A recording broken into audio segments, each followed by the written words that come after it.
अमर रहे, बाबा साहब डॉक्टर भीमराव अम्बेडकर अमर रहे, मनोज सिंह कांशीराम साहब अमर रहे, मनोज सिंह कांशीराम साहब अमर रहे, कांग्रेस समाज पार्टी जिंदाबाद, कांग्रेस पार्टी जिंदाबाद, कांग्रेस पार्टी जिंदाबाद, कांग्रेस पार्टी जिंदाबाद,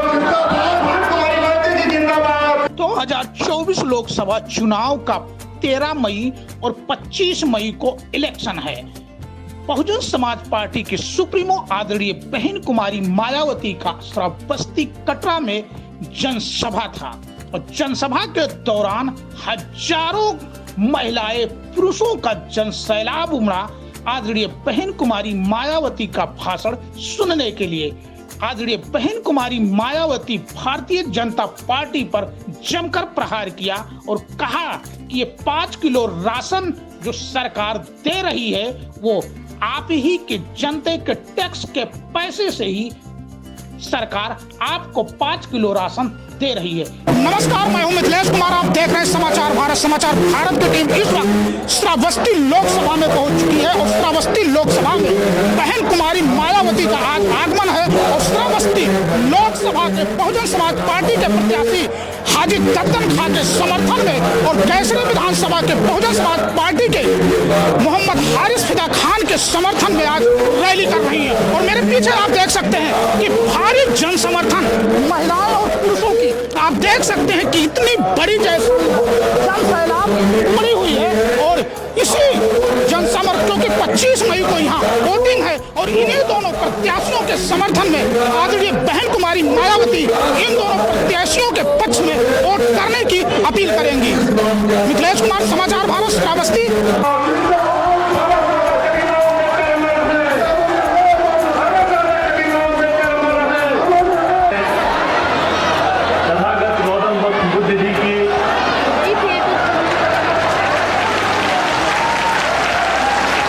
जी से चाहूंगा कि वो मान्य बहन जी को मुकुट भेंट करने का काम करें। मान्य बहन कुमारी मायावती जी जिंदाबाद, मान्य बहन कुमारी मायावती जी जिंदाबाद। मान्य बहन जी को हाथी भेंट करने का काम करें। मान्य बहन जी आप संघर्ष करो, मान्य बहन जी आप संघर्ष करो। ज्यादातर रही जातिवादी, पूंजीवादी, संकीर्ण, सांप्रदायिक व द्वेषपूर्ण नीतियों एवं कार्य प्रणाली आदि से तथा इनकी कथनी व करनी में भी काफी अंतर होने की वजह से अब ऐसा लगता है कि इस बार ये पार्टी भी यानी कि भारतीय जनता पार्टी भी केंद्र की सत्ता में आसानी से वापस आने वाली नहीं है तथा आम चर्चा के मुताबिक वोटिंग मशीनों में भी कोई गड़बड़ी आदि नहीं की जाती है। और वैसे भी इस बार चुनाव में इनकी कोई भी पुरानी व नई चल रही नाटकबाजी, जुमलेबाजी व गारंटी आदि काम में आने वाली नहीं है, क्योंकि अब देश की जनता काफी हद तक इस बात को समझ चुकी है कि इनकी पार्टी ने अब तक देश के विशेषकर गरीबों, कमजोर तबकों, मध्यम वर्गीय एवं अन्य मेहनतकश लोगों को जो इन्हें अच्छे दिन दिखाने के असंख्य प्रलोभन भरे वायदे किए हैं तथा अनेकों हवाई व कागजी गारंटी आदि भी दी है, तो उनका जमीनी हकीकत में अभी तक इन्होंने लगभग 1/4 हिस्सा भी कार्य पूरा नहीं किया, बल्कि इसके स्थान पर इनका ज्यादातर समय व ताकत भी यहाँ इनके अपने चहेते रहे बड़े बड़े पूंजीपतियों एवं धन्ना सेठों को ही ज्यादा से ज्यादा मालामाल व धनवान आदि बनाने में तथा उन्हें हर स्तर पर छूट देने व बचाने में ही लगी रही है। ऐसे आप लोगों को ये मालूम है कि अभी कुछ दिन पहले माननीय सुप्रीम कोर्ट ने होम के मामले में जो रिपोर्ट उजागर की है कि किन किन पार्टियों ने बड़े बड़े पूंजी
कुर्सियों का ज्यादातर राजनीतिकरण ही कर दिया है। इसके अलावा देश के किसान वर्ग भी वर्तमान बीजेपी की सरकार में शुरू से ही अपनी विभिन्न समस्याओं को लेकर काफी ज्यादा दुखी व परेशान रहे हैं और अभी भी हैं। जबकि यूपी में 4 बार हमारी पार्टी की नई सरकार ने इनके हितों का भी हर स्तर पर विशेष ध्यान रखा है। हमने अपने चारों हुकूमतों में तो चाहे छोटा किसान हो या फिर बड़ा किसान हो, हमने खासकर जो मझला किसान है, छोटा और मझला किसान, तो हमारी पार्टी की सरकार ने किसानों को तो समय से खेती करने के लिए साधन उपलब्ध कराए, सस्ते साधन उपलब्ध कराए और जो भी इनकी फसल हुई उस फसल का भी उचित दाम हमारी पार्टी की सरकार ने अपनी चारों हुकूमतों के दौरान दिया है। भाजपा सरकार ने भी इनकी जातिवादी, हीन, सांप्रदायिक एवं पूंजीवादी सोच व नीतियों के चलते ही पूरे देश में सर्व समाज में से खासकर गरीबों, दलितों, आदिवासियों, पिछड़े वर्गों, मुस्लिम एवं अन्य धार्मिक अल्पसंख्यक समाज के लोगों का भी पूर्ण रूप से विकास व उत्थान आदि नहीं हो सका है। और इस संदर्भ में वैसे आप लोगों को ये मालूम है कि पूरे देश में यहाँ दलितों, आदिवासियों एवं अन्य पिछड़े वर्गों का सरकारी नौकरियों में वर्षों से अधूरा पड़ा आरक्षण का कोटा भी अभी तक पूरा नहीं भरा गया है कि सरकारी कर्मचारियों का पदोन्नति में आरक्षण भी अब काफी हद तक प्रभावहीन ही बना दिया गया है। और जब समाजवादी पार्टी की यहाँ सरकार थी यूपी में, तो समाजवादी पार्टी की सरकार ने तो इसको यूपी स्टेट में बिल्कुल ही खत्म कर दिया था। साथ ही केंद्र व राज्यों में भी विरोधी पार्टियों की रही सरकारों में इन सभी वर्गों को प्राइवेट सेक्टर में आरक्षण दिए जाने की व्यवस्था किए बिना ही इनकी सरकारों के ज्यादातर सरकारी कार्य अब प्राइवेट सेक्टर के जरिए ही इनके बड़े बड़े पूंजीपतियों व धन्ना सेठों आदि को ही दिए जाने के कारण अब इनको पूरे देश में आरक्षण का बहुत कम ही लाभ मिल पा रहा है। इसी प्रकार इनका अन्य और मामलों में भी शोषण व उत्पीड़न आदि होना अभी तक भी बंद नहीं हुआ है। इनके साथ साथ मुस्लिम व अन्य धार्मिक अल्पसंख्यक समाज के लोगों की भी हालत हर स्तर पर यह काफी ज्यादा खराब व दयनीय बनी हुई है। इतना ही नहीं बल्कि पिछले कुछ वर्षों से केंद्र व अधिकांश राज्यों में भी बीजेपी व आरएसएस की सरकारों के चलते हुए अब इनका विकास व उत्थान आदि होना भी काफी हद तक बंदशाही हो गया है। आए दिन इन पर खासकर धर्म व हिंदुत्व की आड़ में हो रही जुर्मजाति भी यह काफी ज्यादा चरम सीमा पर पहुंच चुकी है। इनके साथ साथ अपर कास्ट समाज में से विशेषकर गरीब लोगों की भी हालत हमें कोई खास अच्छी नजर नहीं आती है। आप लोगों को मालूम है कि गरीब लोगों के साथ साथ तो अपर कास्ट समाज में से जो ब्राह्मण समाज है, तो उनकी हालत सपा सरकार में भी काफी ज्यादा खराब थी और वर्तमान बीजेपी की सरकार में भी काफी ज्यादा खराब है। इनकी गलत कृषि नीतियों के कारण किसान वर्ग भी आए दिन आंदोलित ही रहता है। साथ ही इनकी गलत आर्थिक नीतियों की वजह से देश की अर्थव्यवस्था पर भी इसका काफी बुरा प्रभाव पड़ रहा है, जिससे यहाँ विशेषकर छोटे एवं मध्यम वर्गीय व्यापारी वर्ग भी काफी ज्यादा दुखी व परेशान है।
अपने अपने पक्ष में हवा बनाने के लिए खासकर मीडिया, ओपिनियन पोल, सर्वे आदि का जो बड़े पैमाने पर इस्तेमाल कर रही हैं, तो उनसे भी अपनी पार्टी के लोगों को बिल्कुल भी गुमराह नहीं होना है। इसके साथ ही विरोधी पार्टियों के विभिन्न रूपों में जारी किए गए इनके हवाई व प्रलोभन भरे चुनावी घोषणा पत्रों एवं वायदों आदि के बहकावे में भी